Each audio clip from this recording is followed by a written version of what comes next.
Hello, my name is Cynthia Fraser-Graves.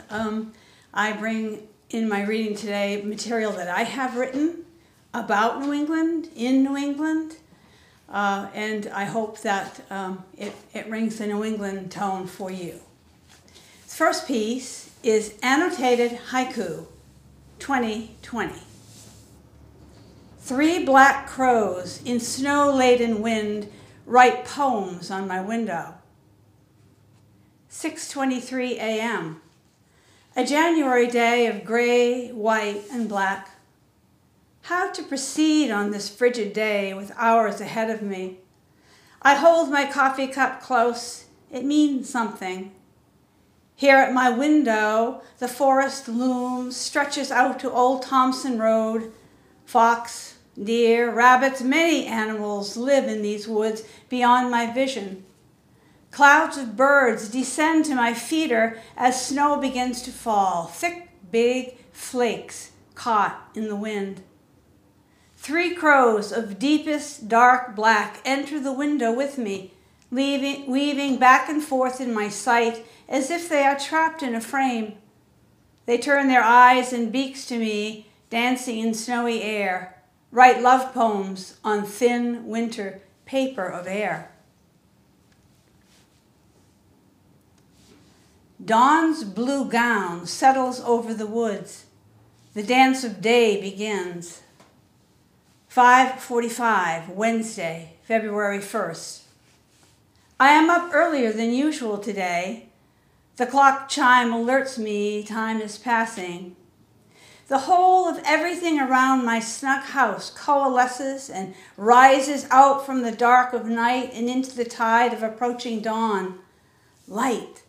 Silky blue light rises from earth, blue like the blue in Cinderella's gown, blue like the sky behind a full moon, living, breathing blue, blue as I rarely see it. It comes up out of earth just as it drops from the sky as well, filling, surrounding each thing in my sight with innocence. A breeze waves in the trees, and all living things sway and rise and laugh. The dance of day has begun.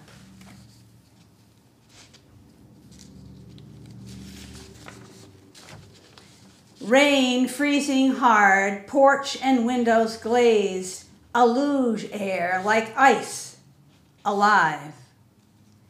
6:32 a.m., February 23rd. March never waits, strides into February uninvited. It's always been that way. Yesterday it rained ice all day. The geese above the storm were crying in codes, directing arrow-shaped flocks to land in the marsh inlets on the edge of the sea, abandoning sharp-edged skies to return to safe brown earth. This morning, in freezing air, the world is made of crystal-stemmed flower trees and diamond-crusted grass, which glows in my window, grass bending in breathing cold wind. There is fire at the heart of everything. Sun rising in the woven basket of the forest, carrying flame home. 6:15 a.m., March 12th. The sun rises in my dining room window, now in the most easterly position of the year. The orange glowing orb comes up from the slate blue ocean to crest behind a thick row of pine and cedar trees at the end of my driveway. When I come to the window to watch morning begin, the sun rests for a moment in a basket of boughs, fragrant green strong, then is carried up and up until the fiery orb jumps out of the basket to rule the waiting day. Light explodes in time as you smile into my eyes, the simplest gift of all. 6:45, January 1st, 2021. It's a new year, my love. I am alone here in our little world, wondering where you are. Do you sleep still? All the color I can ever remember has faded into the shallow landscape before me. The green sentinel trees seem black at this hour. I am waiting, and I will wait until you, my son, rise to come to me here in this new place, a place of this year and not of last, a place of this moment, the one that never ends. Thanks, that's one piece. My next is a piece of prose called The Winter Garden. This garden rises every year in the same place. Green plants of the current season taking root in the same brown earth as the many gardens of the past. Eventually, though, this year's population will cease growing and sink, some gracefully, some more awkward and indecorous, back into the brown soil that seems to wait outside my window while winter passes. I try keeping the garden orderly, rearrange seeds into rows, tie things up onto poles and such, but plants have a mind of their own. Though I have new ideas about location and plant them there, they, vegetables and flowers, seem to remember themselves from past years and go about looking as they did in last year's neighborhood, a notion I have noticed we humans have some affinity for as well. Though we transform and advance in stages to fruition, we look back to the previous flowering version of ourselves. Now, tomatoes are strictly patrolled. I execute search and seizure operations to find the little vagrants wherever they pop up, while silently setting down roots. Just what they think they're doing is beyond me. It may be that other neighborhoods of the garden are more racially diverse, more cultured or less leafy, more upwardly mobile. Perhaps they want to hobnob with the eggplants wearing their purple robes, or fling themselves at the basil in a frenzy of Mediterranean passion.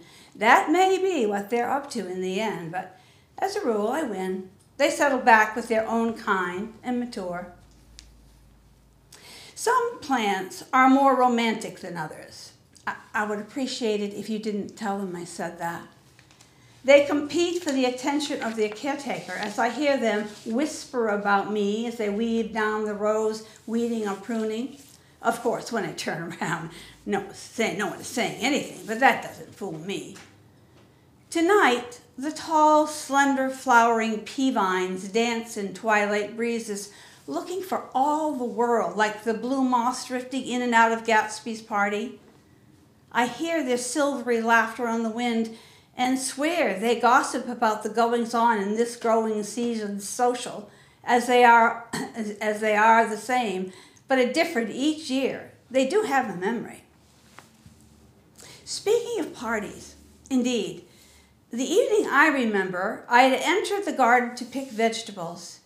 It was a humid and warm dusk, the preferred light for fairy solemnities. I became aware of movement. A definite glinting and glowing was going on in the rows of the garden. I had the distinct feeling I had stumbled onto, or been allowed to witness, a very private ceremonial. Perhaps it was the angle of the vanishing light or the refraction from droplets that had rained in a light shower just fallen. But that garden shimmered as if it were Oz. Nothing will ever convince me I had not intruded on rites of the fairy tribe. Though my human vision was inadequate, I saw their glimmering presence. They were frolicking up and down with no thought of the rules I impose on my plants in the daylight world. Who can explain the waning and waxing of this seemingly same garden for 30 years? The more my life changes around it, the more the garden stays constant. I photograph it each year, and I can prove what I'm saying. Always the brave green flags of spinach wave, the brilliant red globes of beets light the air around them, and green fingers of beans reach for the sky as tall red lamps of Swiss chard nod and wave in summer's breeze. These citizens rise from the soil each year as the sun finds the seas. They are the constant companions of mine. There, in the photographs, the identical tomato faces look back at me year after year. I am in some of the pictures too, and while over a short period of years I offered the same face to the lens, I have begun to ripen myself, and the harvest is not impossible to imagine anymore. The year will come when this garden rises eagerly, but I will be nowhere in sight. It snowed for the first time today. I have to get some water, or I won't be able. I'm sorry.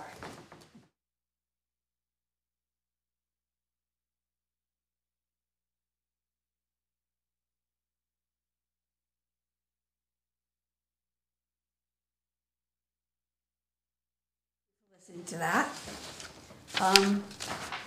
My next piece is a write-on poem, and it's titled, in collusion with some of what we have been reading recently, New England Women. I love New England women who put the light on in the kitchen to make soup under dark January skies.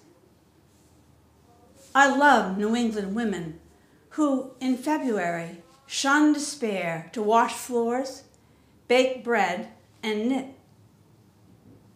I love New England women who feel March winds with their body and dance the kitchen with no one watching.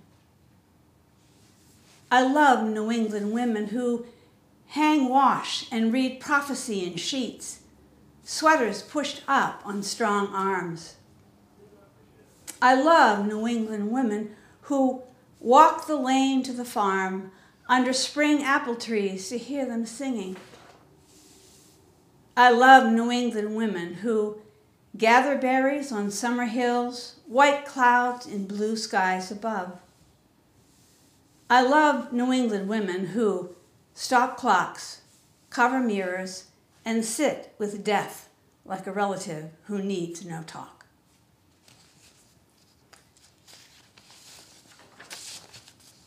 And for my last piece, again, with New England, or our part of the country, in mind, I'd like to read Requiem for My Parents. You taught us the words of our lives, words that came first from your lips, spoken around supper tables on cold nights while stars snapped like firewood above, came to you from your people who lived on the edge of land under the North Star. Today, we sculpt this air to be your gravestone. Sturdier than granite, your quiet humility will approve its price and quality. Nascent leaves of the coming spring will whisper your stories above you. Their memory is longer than ours and more durable. Witnesses assured you as you sleep in this grove. Attendant crows surround you, the augurs of saints. Down the slope of days in season's house, you are waiting for us to come home again. And so we will, no matter what plans we cast. Our paths were joined the lucky day we were born of you. Behind this scene, deep shadows slip. We sense them now on the other side of this light, as real as the hearty grip of your hand on our shoulders or the tears you shed that coursed down your dear faces for us, gems of our lives. Scattered now on the earth, we are of you, in you, and through you. We will find our way home where you are waiting, porch lights burning bright.